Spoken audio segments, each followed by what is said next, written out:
चुनाव खत्म हो चुके हैं, वो गणना भी हो चुकी है। जिस तरह से आपके बीजेपी में जिस तरह से 6 सीटें आई हैं, कांग्रेस के 14 प्रत्याशी चुनाव जीत चुके हैं, अब मुख्यमंत्री जी को आना पड़ा था यहाँ प्रचार प्रसार में, तब भी जनता इस बार वोटिंग कहाँ चूक हो गई आपको कि जनता इस बार कांग्रेस की तरफ मुंह बना ली? प्रदेश की जनता का मत भाजपा को मिला है। जहाँ पे रही बात सीधी नगर पालिका की, तो आपको मैं ये बताता चलूँ कि पिछले नगर पालिका चुनाव के दौरान 18 पार्षद कांग्रेस के जीत के आए थे। एक निर्दलीय मिला के 19 पार्षद थे और भाजपा के नगर पालिका अध्यक्ष भाजपा के चुने गए। भाजपा के नगर पालिका अध्यक्ष बने हुए थे। किस एंगल से आपको ये समझ में आता है कि कांग्रेस को जनमत मिला है?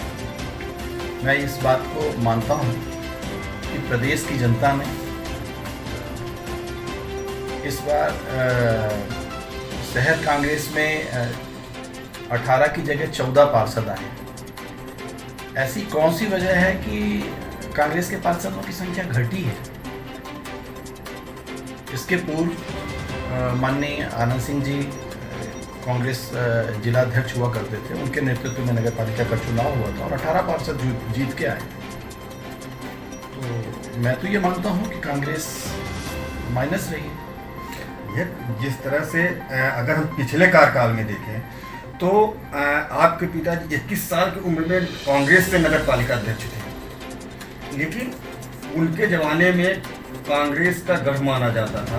लेकिन आज जो है वो गढ़ टूट चुका है और आज फिर वो गढ़ टूटा कि कांग्रेस कहीं ना कहीं अध्यक्ष बनाने के लिए तैयार हो रही है। देखिए, उस समय की जो कांग्रेस की विचारधारा थी वो जनता के हित में थी और उस समय कांग्रेस बहुत मजबूती के साथ थी और काम कर रही थी।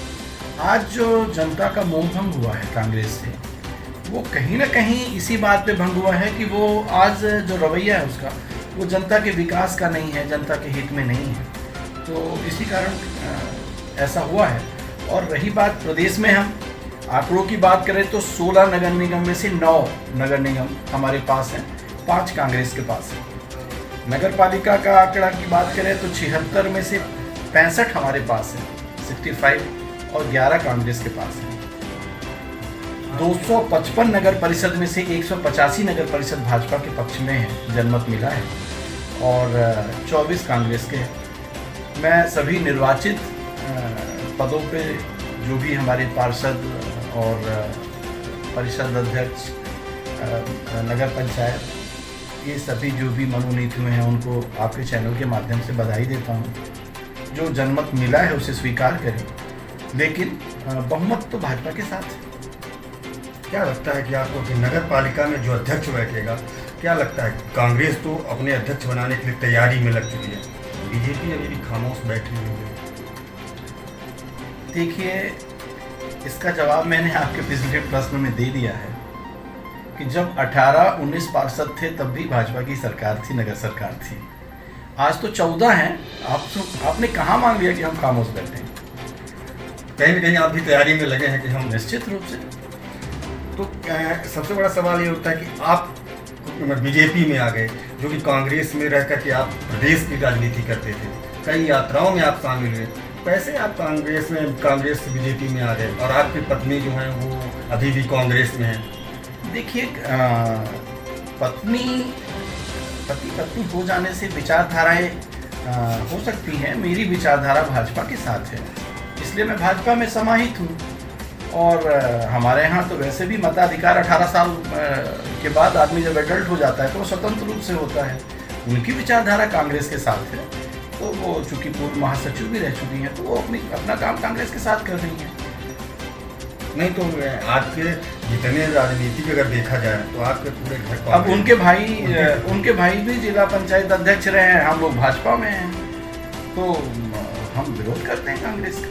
नहीं तो कहीं ना कहीं तो ये लगता है कि जिस तरह से अगर देखा जाए कि अगर उनके जो घर के लोग हैं, आपकी पत्नी, वो सब बीजेपी में, और आपका जो अगर देखा जाए तो आपके पिताजी से लेकर के और आप आज तक आप भी कांग्रेस में थे, लेकिन एकाएक आपने सीधे डायरेक्ट आपने बीजेपी का दामन थाम लिया।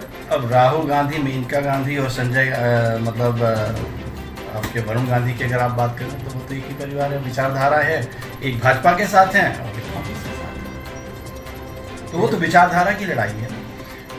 जिस तरह से आपके मझौली, रामपुर, चुराहट में आपने कांग्रेस का दबदबा बना हुआ है, मझौली और अगर रामपुर देखा जाए तो बीजेपी के उसमें जा रहा है। तो मैंने तो आपको प्रदेश भर का आंकड़ा दिया है, वो हमारे माननीय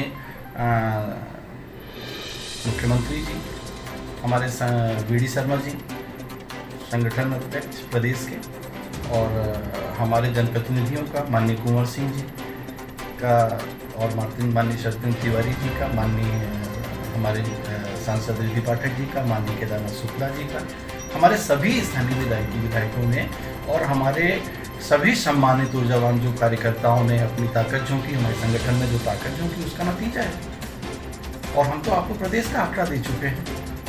अब आप अगर हमको इस बात को मेरे मुंह से कहलवाना चाहते हैं कि 2 की संख्या बड़ी होती है, 10 की संख्या कम होती, तो हम कैसे बता सकते हैं? हमारा जो हमें जो जनमत मिला है प्रदेश भर में, उसकी संख्या हमने आपको गिना दी है। और रही बात जहां हम काबिज नहीं हो सके हैं, जहां जनमत हमें नहीं मिला है, वो समीक्षा का और शोध का विषय है, उसमें किया जाएगा और हम जनता के पास जाएंगे अपनी बात। ये रीवा का गढ़ टूट गया। रीवा जैसे शहर का जो 35 साल से बीजेपी का गढ़ माना जाता था, आज इस साल वो टूट गया, कांग्रेस वहाँ पे काबिज हो गई, सिगरौली आपका वो हो गया। क्या लगता है आपको? हर जगह पर मुख्यमंत्री जी गए, गढ़ टूट नहीं गया, कोई ना कोई चूक हुई है। और एक जो बड़ी भूमिका थी इस बार, तो ये भी थी कि थोड़ा सा जो मत सूची है उसमें कुछ फेरबदल होने के कारण कई बार, जैसे इस पोलिंग का नाम दूसरी पोलिंग में, दूसरी का नाम तीसरी पोलिंग में, उसके कारण भी थोड़ा सा वोटिंग की परसेंटेज घटे हैं। और वो समीक्षा का विषय है। पार्टी संगठन हमारा आगे जैसा निर्देश करेगा या जैसा पार्टी संगठन में इसकी समीक्षा होगी कि हम सिंगरौली और रीवा वो करते जहां हमारी पराजय हुई है, उस चूक को हम स्वीकार करते हैं। देवेंद्र सिंह मनु जी कांग्रेस के, उन्होंने भी यही सवाल किया है कि जो वो थे वोट करने वाले, उनके नाम कहीं दूसरी जगह चले गए। हमारे मुन्नू सिंह जी के नाम खुद ही जो 11 पोलिंग में वो अध्यक्ष हुआ करते थे, उनके नाम 12 नंबर में चले गए। देखिए ऐसा है, बीजेपी पर आरोप लगा है, बीजेपी ने ऐसा काम करवाया है। अब चूंकि देवेंद्र सिंह मुन्नू जी ने अगर ये कहा है तो ये उनका मत आप उनसे लीजिए। मैं तो आपसे तभी भी कह रहा हूँ, अभी भी कह रहा हूँ कि जनमत भाजपा के साथ। और आपको मैं ये भी बताता चलूँ कि जब आपके 18 पार्षद थे तो इस बार आपका डिमोशन हुआ है, इस बार तो आपके 14 पार्षद हैं। 18 पार्षद में आप सरकार नहीं बना पाए, आप 14 पार्षद में सरकार बनाना चाहते हैं। वोटर लिस्ट गड़बड़ हो गई है, वो आरोप लगा रहे हैं। वोटर लिस्ट जो गड़बड़ हुई है वो बीजेपी ने गड़बड़ कराई है। निर्वाचन शाखा में जब भी वोटर लिस्ट तैयार होती है तो अपनी आपत्ति दर्ज कराने के लिए उनको समयावधि दी जाती है। अब ये उनसे बेहतर कौन जानेगा कि वो उस समय अवधि में अगर उन्होंने आपत्ति नहीं जताई तो ये तो चुनाव के समय में नहीं होता है। भाई आप शादी के समय अगर बरहों करना चाहेंगे तो कैसे संभव होगा? ये तो पुरानी प्रक्रिया है। क्या कांग्रेस सो रही थी? भैया जिस तरह से आपने वो किया है नगर निगम, जिस तरह से चुनाव में कुछ उसमें हार का सामना करना पड़ रहा है, तो क्या विधानसभा लोकसभा आने पर क्या तैयारी हो रही है? क्या चुनाव कहीं ना कहीं खेमे में जाएगा कि? ये हमारे संगठन का मामला है। नहीं, आप प्रदेश लेवल की राजनीति नहीं, प्रदेश बिना संगठन के प्रदेश नहीं होता। घर से गांव होता है, गांव से शहर होता है, शहर से जो है तो ब्लॉक होता है, ब्लॉक से जिला होता है, जिला के बाद संभाग और प्रदेश होता है। प्रदेश में कार्य करने का मतलब ही थोड़ी है। हमारे तो जमीन में हम डिपेंड तो करता है ना कि हम अपने ऊर्जावान कार्यकर्ताओं के साथ और हमारी जो अंत्योदय की नीति रही है, भाजपा उस पर काम कर रही है और हमने किया है, जीता है, आगे भी जीतेंगे। और अभी आप देख लीजिएगा, आज हो सकता है कि रिजल्ट आ जाए राष्ट्रपति जी का। एक तो भैया जिस तरह से आपके पिताजी राजनीति में सक्रिय थे और लोगों के वो सहानुभूति को दूर करते थे और लोगों की मदद भी करते थे, क्या भैया उस तरह से आप भी अगर कभी किसी राजनीति या किसी उसमें आते हैं तो क्या लगता है कि आप भी आपके द्वार खुले रहेंगे? देखिए, मेरा समर्पित परिवार रहा है और कांग्रेस विचारधारा में माननीय पिताजी 15 वर्ष बिजली विभाग में अध्यक्ष रहे। हमारे फादर इन लॉ मतलब उस पर रहे, काफ़ी पदों पर रहे और हमें काम करने का मौका मिला था। अब आज कांग्रेस की विचारधारा अगर विपरीत है तो ये बताइए कि खेत तैयार करने के बाद ना बीज डाले जाते हैं, अगर उसमें बाढ़ हो तो क्या बीज डाले जा सकते हैं? तो आज जब विचारधारा हमारी कांग्रेस की विचारधारा नहीं है जनसेवा की और हमें जनसेवा करना है तो हमें कांग्रेस के साथ क्यों चलना?